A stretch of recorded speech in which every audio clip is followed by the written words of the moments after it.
Salut à tous, bienvenue dans cette nouvelle vidéo, bienvenue sur Foyal Chef. Si vous êtes nouveau, je m'appelle Cédric, j'ai 45 ans. Ici, on parle course à pied, musculation et motivation.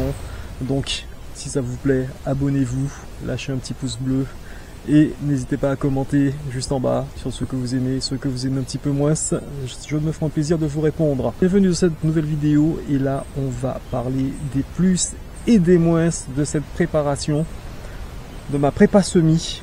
Voilà, donc comment ça s'est passé, qu'est-ce que j'ai bien fait, pour moi en tout cas, qu'est-ce qui a été moins bien, ce que j'ai apprécié, ce qui est à revoir.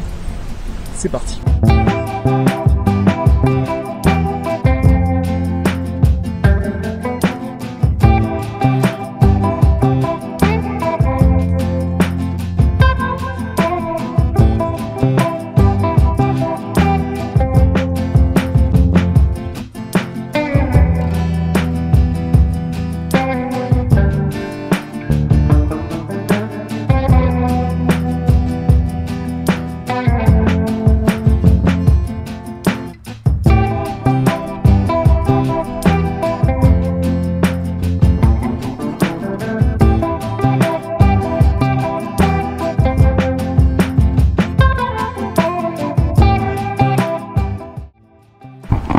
Alors premier point d'amélioration, ça a été ma VO2 max, je vous mets les petits schémas. Donc la VO2 max qui a bien progressé du mois d'août au mois de novembre, donc jour de la course, vous verrez que c'est passé de 40 je crois à 47, donc 47 c'est marqué excellent sur la montre de tête.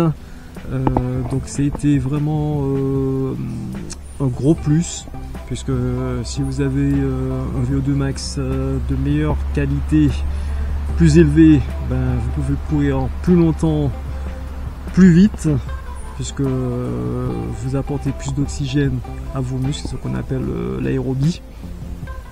Donc c'était une vraie bonne surprise. Franchement, c'était pas un axe de travail recherché, mais ça vient en complément de cette prépa.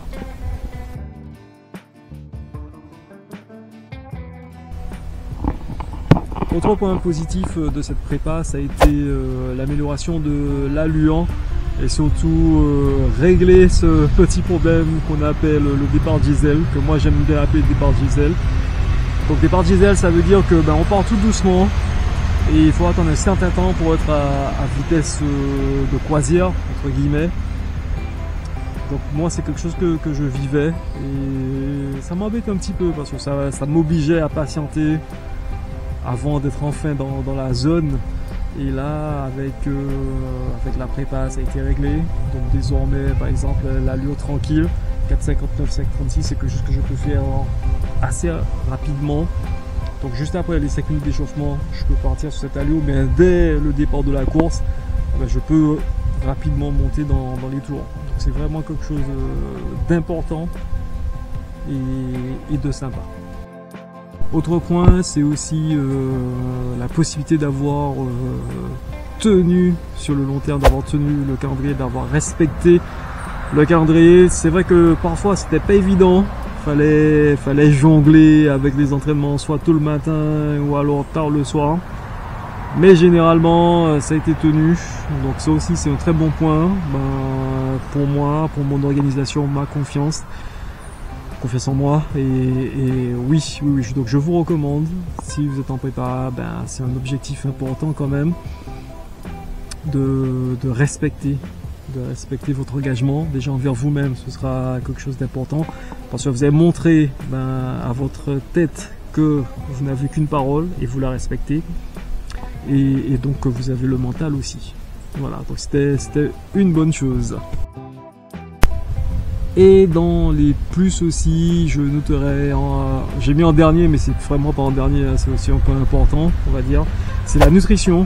Parce que durant toute la prépa, même avant, et désormais je vais continuer, c'est sûr, c'est une nutrition au top. Donc là j'ai vraiment tenu à manger sainement et correctement, parce qu'il me fallait en fait donner au corps toute l'énergie dont il a besoin. Tout simplement, pour illustrer ça, une journée d'entraînement, c'est 2000 calories. Je brûlais 2000 calories, voilà. Avec une distance, par exemple, à plus de 10 km. Là, c'est sûr, j'étais à 2000 calories, pardon. Et même les jours de repos, je dépassais facilement les 1500 calories de brûlé. Donc, oui, il faut donner au corps de bons nutriments. Il faut respecter la nutrition, avoir une bonne nutrition. Donc des légumes verts, très peu de produits transformés et du repos. Voilà. Donc le prochain point, c'est aussi le repos, la récupération. C'est très important. Et un autre point aussi, très positif, c'est bien sûr l'évolution en termes de course à pied, de pouvoir courir à ces allures, donc les différentes allures entre 5 et descendre jusqu'à 4, 4,20. Franchement, j'aurais jamais pensé ça. Moi, je visais 4,30, mais en dessous, pouvoir tenir cette allure-là, courir. Et pour moi, c'est une très belle évolution. Après, il y a du travail. Ça tombe pas tout mâché. Tant mieux d'ailleurs pour certains qui ont une bonne génétique, qui ont des prédispositions. Tant mieux pour vous. Mais d'autres, on doit passer par un peu plus de travail, surtout à mon âge, à 45 ans, donc c'est vraiment sympa. Et ça montre, en fait, qu'il n'y a pas de limite, hein. C'est dès qu'on se met, dès qu'on est sérieux, dès qu'on travaille, on atteint les objectifs. Donc, je suis très content de cette évolution. Poursuivez. Si vous vous lancez dans ce défi, ce genre d'aventure, poursuivez, vous allez kiffer. Comme on dit, c'est pas la destination, c'est vraiment le voyage. C'était ça, cette prépa. Toute la prépa, quand je me remémore tout ce qui s'est passé, toute la préparation et tout, je me dis waouh. Heureusement que j'ai documenté, franchement, c'est quelque chose d'important aussi à faire, j'ai déjà dit, notamment dans mon guide que vous trouverez en description sur comment rester motivé. Faut documenter. Voilà, c'est pas pour faire des vues. Si ça fait des vues, tant mieux. Si ça fait des abonnés, tant mieux. Mais ne serait-ce que pour soi, pour ses enfants, ses amis après, de leur montrer, regardez, c'est pas juste du mytho. Non, j'ai fait ça. Je me suis lancé, j'ai tenu, j'y suis arrivé. Ou pas. Voilà. En tout cas, le faire, tenir sur la durée comme ça, c'est déjà très bien. Donc se présenter le jour de la course, la boucler, c'est déjà aussi très bien. Donc continuez.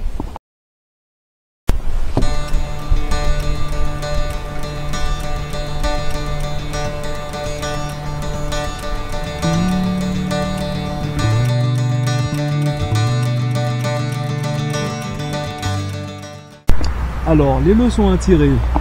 Moi, ce que je retiens, c'est surtout que le programme, je l'ai trouvé très intense. C'était vraiment de l'intensité, toutes les séances, à parler, même les allures tranquilles, hein. C'était vraiment intense. Bon, après, l'objectif était de 4,22, hein, donc ça demandait quand même du travail. Mais oui. Donc beaucoup de de séances intenses, séances tempo, intervalles, voilà, progression d'allure, ce genre de choses. Mais bon, c'est peut-être ce qui a conduit à ma blessure, mais je ne regrette pas, puisque j'ai quand même un acquis maintenant. C'est très bien, mais c'est vrai que j'ai peut-être trouvé ça trop intense. Par moments, je regrettais même des sorties longues, notamment du dimanche, où là c'était vraiment allure en fondamental. D'ailleurs, il n'y a pas eu de sortie en fondamental, hein. C'était vraiment intense. Et voilà, donc c'est un des regrets, un des reproches que je formule au programme Garmin, puisque c'était le coach que j'ai utilisé. Voilà, donc des séances trop intenses. Autre chose à revoir dans ce programme, c'est aussi un affûtage un peu léger. Alors les 2 dernières semaines, effectivement, il y a eu un peu moins de volume, mais c'était toujours aussi intense. Voilà, il y a eu des sorties à allure tranquille, mais les 2 dernières semaines, notamment les 2 derniers mercredis, ça a été des séances allure tempo. ça taxe beaucoup, ça épuise. Surtout que le prochain point, en fait, vous avez le prochain point plus ou moins à revoir, a été entamé aussi. Mais bon, donc voilà, c'était surtout ça, un affûtage plutôt léger. Et j'ai pas senti cette fraîcheur me revenir. Jusqu'à vendredi, je sentais une certaine fatigue. Mais bon, on se cherche pas d'excuses. Alors, autre point un petit peu négatif, ça a été... mais là, c'est entièrement de ma faute.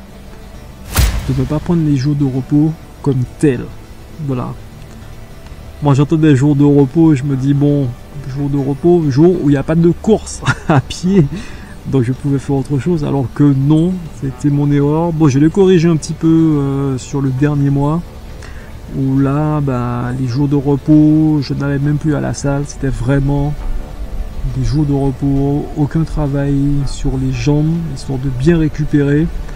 Parce que ben, si on va à la salle sur un jour de repos, où le corps est censé se refaire, récupérer pour pouvoir assimiler toutes les contraintes qui lui sont imposées, ben, on diminue, on entame fortement le niveau de récupération possible. Et on favorise donc les blessures. Voilà. Encore une fois, petit point négatif. Donc, les jours de repos, prenez-les comme tels. Vous pouvez faire de la récupération active, donc une petite marche, tranquille, nager ou autre. Mais non, pas de salle. Franchement, enfin, quand vous avez un programme intense comme ça, pas de salle ni quoi que ce soit, faut se ménager, récupérer. Donc encore une fois, ça a été mon erreur. Et voilà. Mais bon, c'est noté et la prochaine fois, ça va pas se passer comme ça. Si vous ne saviez pas, comme coach, en fait, j'avais utilisé le programme Garmin Coach.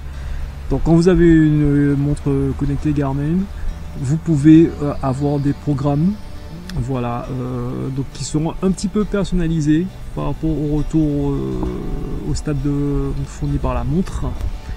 Et le programme va aussi s'adapter à votre progression. Donc si jamais il voit que vous faites mieux que prévu, il va vous demander de revoir l'objectif à la hausse.